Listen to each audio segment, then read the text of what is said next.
This is Indian Country Today. Thank you for joining us. I'm Mark Trahant. Here are the headlines from Indian Country Today.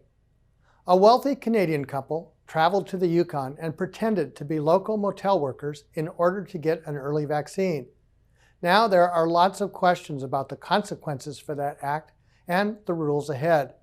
Katrina Baker and her husband Rodney were each fined more than $1,000 for violating quarantine protocols. And the Great Canadian Gaming Corporation says that Rodney has resigned as its CEO. White River First Nations Chief Angela Demet says she still worries about her community. I think about that every day now, like what could have happened if something was to happen. It probably would be our community that get hit the worst. The tribe issued a statement calling for harsher penalties as a way to deter similar schemes. The Tulalip tribe in Marysville, Washington is making a generous donation to help out educators. This week, the tribe announced plans to donate hundreds of its own vaccines to teachers in Marysville. The idea is to help educators get back to school in a safe environment and stop the spread of COVID-19. The Tulalip tribe simply had more doses left after a majority of the tribal members had been vaccinated. More than 300 school district employees showed up in a single day.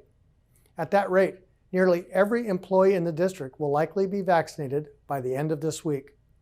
Despite the incredible demand from Marysville educators, the Tulalip tribe says it will still have enough doses for tribal members who need to be vaccinated. The 3 Indigenous lawmakers in Kansas are calling for a replacement of Columbus Day with Indigenous Peoples Day. Representatives Christina Haswood, Stephanie Byers, and Punkaway Victors say it's time for Kansas to join other states and cities across the country and observe the first people of this nation. Haswood and Byers both testified before the House Federal and State Affairs Committees, and Victors submitted written testimony. The city of Lawrence, Kansas already observes an Indigenous Peoples Day. This is not the first time such legislation has been proposed. It was brought up in 2019, but the chair, John Barker, didn't allow it to come to a vote. He says this time he's not sure if he will allow a vote on the bill. He says it's a matter of selecting the things that are priorities. Representative Byers says acknowledging that Indigenous people were here first and that Columbus didn't discover them would be a step towards bringing truth to our history.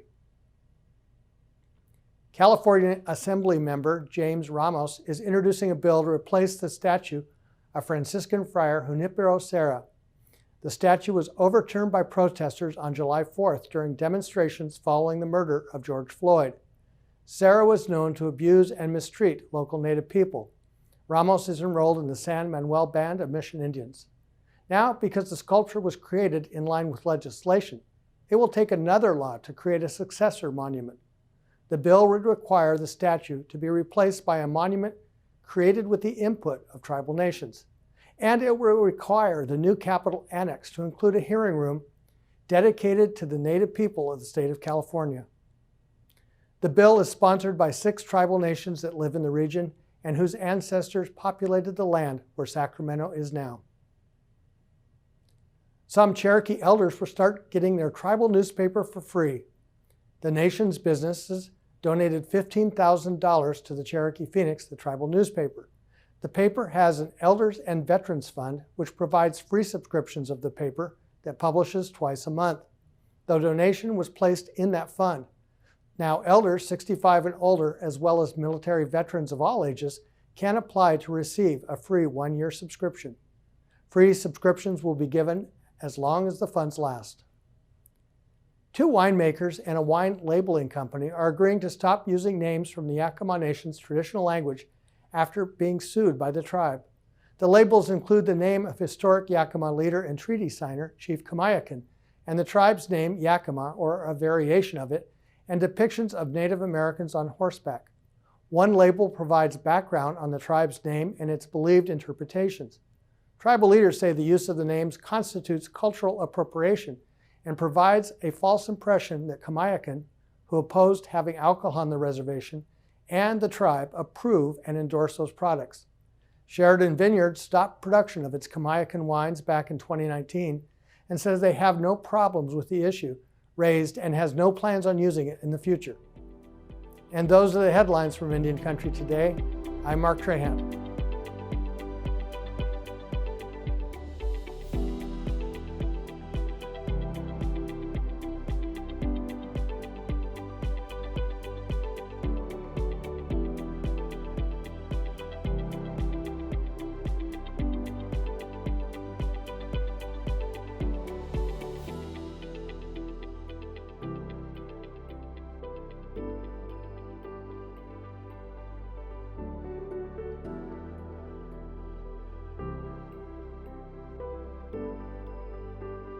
What does it take to transport oil across the country? Who is affected? How is the land affected? For years, Native American groups have protested and resisted the construction of pipelines because of their threat to the environment and tribal lands. Americans have a deep dependency on oil, yet that could be changing. Besides a new presidential administration, major companies like GM are making plans for a future much less dependent on oil. That's all welcome news for many leaders who have worked hard to raise the issue and stop the construction. Judith Le Blanc is one such leader. She is director of the Native Organizers Alliance, and she joins us today to talk about the latest developments and what hope she sees for the future. Welcome, Judith. Thank you, Mark. How long has this fight been going on for you? For Native Organizers Alliance, we joined this fight 6 years ago. But for the folks on the ground, the tribal leaders, grassroots leaders, farmers and ranchers, over a decade. You know, one of the things that strikes me in this whole conversation is that really from the very beginning of the UN climate reports, they started talking about permanent infrastructure as being where to focus the energy on. And these are prime examples of permanent infrastructure.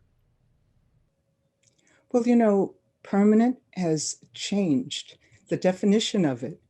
Right now, we're in the greatest interruption of our economic, political, and cultural lives ever due to COVID. And people are really thinking about what is permanent, what is sustainable, and green energy is the way. This victory marks that transition that the Biden administration is trying to usher in. Well, and they're using climate change as a framework for decision making. If all communities did that, how much disruption would occur and how much positive could come out of that? You know, the truth is that we have been thinking about this, Native peoples have been thinking about this since the beginning of time. What is a sustainable, regenerative way to live in balance, in good relationship with the natural world? That's exactly why we won on KXL. We wove prayer and ceremony and traditional knowledge with organizing. That's a key blend right there. Well, I think the other thing, and certainly your work has demonstrated this, is taking the long view. That so many of these battles, whether they may be won or lost, it's not the end. It's a long story. It surely is. And the truth is, the KXL pipeline victory was won from prayer, ceremony, lawsuits, protests, testifying at hearings, and signing treaties among the Native leadership and tribal leaders, for instance, like the Treaty to Protect the Sacred. But the key element in all of this was really building grassroots Native political power. And without doing that, we'd be left protesting and suing, whereas in 2020, we showed that grassroots political power, Native grassroots political power, is the key to victory. Tell me about some of that, how that grassroots political power played out. Well, I think we all knew the clear and present danger that the Trump administration had presented for the last 4 years. He had accelerated the threat to the environment, to sacred sites. And so when we began to prepare for the 2020 elections, we knew that we had to mobilize the largest Native vote ever, because we needed to show that, yes, the KXL pipeline was on the ballot, and we knew which candidate would put a stop to it. You know, I'm struck by, since you were out at Standing Rock so often, just where we are right now in terms of how law enforcement handled the Capitol riots versus how you were treated every day at Standing Rock? Well, the truth is that militarism and using extreme force on those who protest and stand in prayer is something that we've experienced over hundreds of years. But the truth is that people are having a big aha moment because of what happened at the Capitol. And they did as well during the Standing Rock struggle, because we believe that a majority of people understand the need for deep democracy in order for all of us to be involved in future decisions, in order for us all to be involved in determining the direction of our lives. Standing Rock interrupted the narrative. The far-right extremist violence on the Capitol interrupted the narrative. And now we're going to fill that interruption with what it takes, which is organizing, prayers, ceremony, in order to make policy shifts in the direction of the of humanity. One of the impacts of all infrastructure projects is man camps and really the impact on Native women in terms of violence. What are your kind of perspective with that? Well, we heard last week that the man camp that had already been built in Phillips, South Dakota, was beginning to shut down. And we know what the history of man camps are because of the research and the impact that the man camps had in the Bakken region in North Dakota during the oil boom. It increases violence, murder, and human trafficking. And so when we were working in these last 5 years with Faith Spotted Eagle from the Brave Heart Society, a Traditional Women's Society, we knew that we had to lift up the dangers to the communities, not just our own, but the border towns around our reservations along the pipeline. And the truth is, we have a long way to go in addressing human trafficking, especially in South Dakota. But this is the beginning of the end. The second part of the beginning of the end of man camps in this pipeline is that now we have to vacate the easement permits that the pipeline had gotten over the last 13 years. And that's a long-term struggle. Well, indeed, some of the local landowners are saying they were duped. They were duped, and there were families, white ranchers and farmers that we worked with who had signed under pressure and regretted that decision for the last 10 years. And finally, there's some hope in their heart that they were able to find redemption, really. But it's going to be a fight, and we're not going to rest. The Rosebud Sioux tribe, all the tribal leaders, as well as the Native community leaders and ranchers and farmers, are going to fight until every single easement permit is vacated in court. And we know that until we have the capacity to rely and meet our energy needs with green, sustainable energy, that the fight will continue, like around Line 3 in Minnesota, or stopping the oil from flowing in the Dakota Access Pipeline, or the drilling in the Arctic. GM announced last week that it will cease making cars that run on gas. How does this change the story?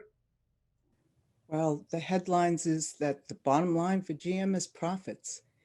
And the popular demand for regenerative, sustainable energy cuts across all political persuasions. And so they're looking towards the horizon, and they know they have to amp up their production in this area. And I think it's a real signal that industry, if they want to stay profitable, they're going to have to turn in the direction that natives have advocated since the beginning of time: be in good relationship with the natural world.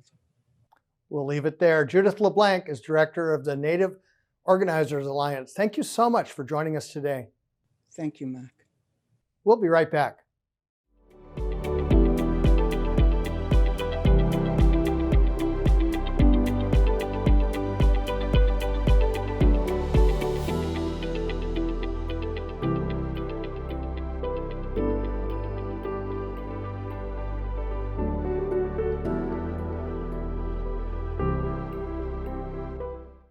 The federal government didn't just steal land historically.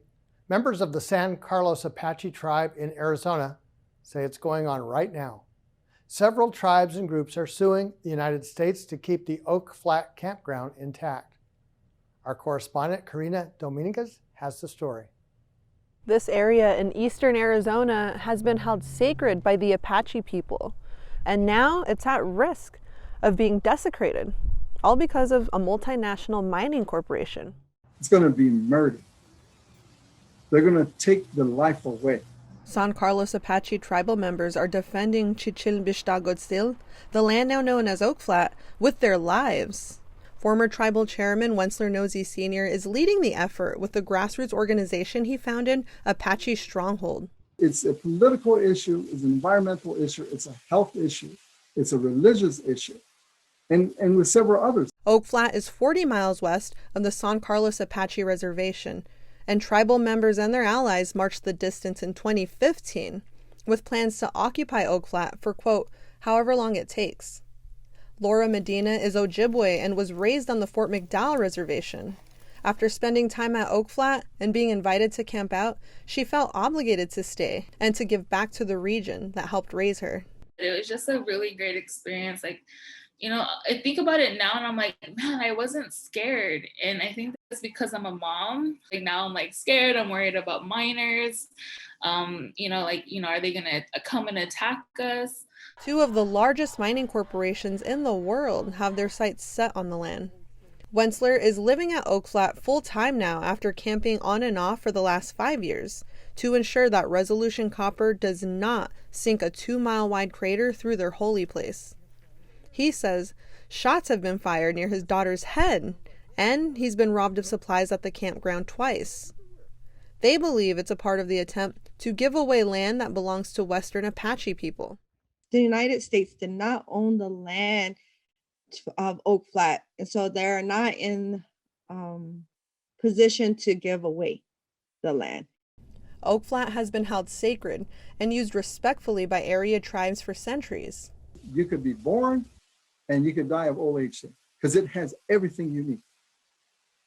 It's a culturally significant area that was commonly shared, and archaeologists say there are petroglyphs and artifacts still scattered in the area. The sheltered wall underneath that angle, that's where the petroglyphs are. And so I don't know for sure the age of those petroglyphs, but most likely created in the 1200s, so about 800 years ago. There could be some older ones, there could be some more recent ones. And the main thing you'll see is a whole series of animals, a deer and elk. And they're kind of like marching up the side of the rock. They all go in the same direction. Apache people harvest acorns and host ceremonies there to this day. You can't separate our religion from the environment because our ceremonial tools come from Mother Earth, so it's entwined with one another. In 1955, the Forest Service recognized its cultural and natural value and declared Oak Flat off limits to mining, reserving it for the public. But in 1971, the Department of Interior created a loophole in the law, making Oak Flat eligible for a land exchange with the mining industry. Then in 2014, former Arizona Senator John McCain helped push through the land exchange with Resolution Copper by slipping it into a must-pass defense spending bill. It swapped a chunk of the national forest for scattered parcels of land throughout the state.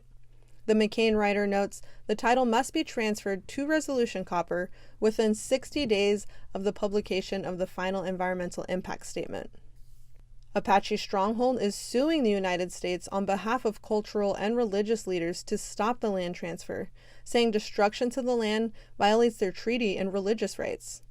You can't tamper with these sacred places. We're talking about deities. We're talking about angels. The lawsuit was filed in the U.S. District Court in Phoenix on January 12th. The final environmental impact statement was published just 3 days later.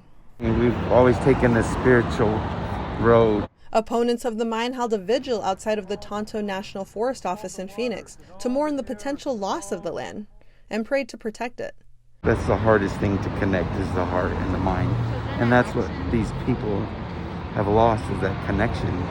Recently, a key document was discovered that showed the Aboriginal title to the land is still valid under the 1852 Treaty of Santa Fe, the only treaty between the United States and Western Apaches. The land was never sold or traded by the Apaches. Instead, the land was stolen through genocide and forced removal by the U.S. government and miners. Now, Apaches are asserting their rights for the benefit of all. Resolution Copper says the proposed mine supports America's clean energy future, but opponents say it will contaminate the environment, bringing little economic value to the area. The Center for Biological Diversity says the mine would produce 1.4 billion tons of toxic waste.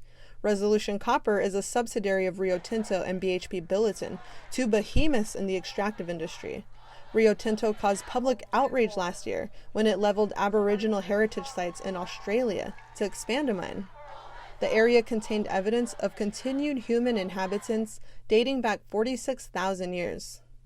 The scale of the destruction that's going to happen is just mind-boggling. It's going to be by far the biggest archaeological project in Arizona in decades, and yet it's going to be done mostly in secret. They don't want the public to know about it.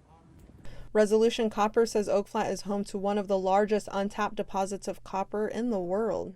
And I think that's what we need as a society, is a whole paradigm shift. Because our way of living is not sustainable, and we shouldn't have to be expecting the world and our natural elements to continue to sustain our type of hyper exploitative type of living. It's going to take change, and I think it's going to be a lot harder for those who are more closer to the colonized spectrum. Apache Stronghold is seeking a preliminary injunction to stop any further work on the mine. The virtual hearing was set for January 27th, but was rescheduled to February 3rd and will be open to the public. Wentzler says it's a good sign the U.S. wanted to delay the hearing. Apache Stronghold filed a notice with the Pinal County Recorder's Office, which is preventing the U.S. Forest Service from transferring the title to Resolution Copper while the case is still being heard. Apaches want the land back rather than any money for damages. Resolution Copper values the title at $145 billion. If they know so much, then they know that there's only so much left. And then if they know so much, they know that they're really altering the way the world works, the way the earth works. We have to come to a point where enough is enough. The tribe filed a lawsuit arguing in great detail how the land swap violates the National Environmental Policy Act, the Religious Freedom Restoration Act, and the National Historic Preservation Act. San Carlos Apache Chairman Terry Rambler says the new Biden administration is another source of hope, especially after the president flipped direction on developing the Keystone XL pipeline and the Arctic National Wildlife Refuge. When President Joe Biden and Vice President Kamala Harris were still on the campaign trail, they met with Arizona tribal leaders to unveil the Biden-Harris Tribal Nations Plan. There was 5 of us there, and it was very historic. We met with them, and each of us had about 10 minutes or so to talk. I did let both Biden and Harris know that the protection of sacred sites was very important to us and other tribes. Tribes across the country have been frustrated by land exchanges, partly because they lack meaningful tribal consultation. Rambler believes the Biden administration could be ushering in a new era, especially since he's nominated a Laguna Pueblo woman to lead the Department of Interior, Representative Deb Haaland from New Mexico. The new administration has a number of ways to stop the proposed mine. President Biden could withdraw the final environmental impact statement, or Congress could step in. Vermont Senator Bernie Sanders has introduced legislation to save Oak Flat every year since 2015. Arizona Representative Raul Grijalva has introduced a similar version of the bill in the House, and both are expected to reintroduce those bills this year. Apache Stronghold attorney Michael Nixon says he'll remind the judge of the Supreme Court's ruling in the McGirt versus Oklahoma case, which rectified a treaty by recognizing the Muskogee Creek Nation's authority over much of Oklahoma. In that case, Justice Neil Gorsuch made it clear in the opinion that the U.S. must honor its treaties no matter how long they were ignored. In Phoenix, Carina Dominguez, Indian Country Today. And the pressure continues to mount. Recently, tribal and conservation groups sued the Forest Service, also citing the National Environmental Policy Act. The judge in the Apache Stronghold case granted a motion recognizing Resolution Copper as an intervener defendant in the case. With several lawsuits against the land transfer, the U.S. Department of Agriculture could withdraw the final EIS to stop the mine. But then again, tribal members assert the federal government can't give away what it never owned. And that's a slice of our Indigenous world today. Thank you for watching. We'll be back with another edition tomorrow. I'm Mark Trahant.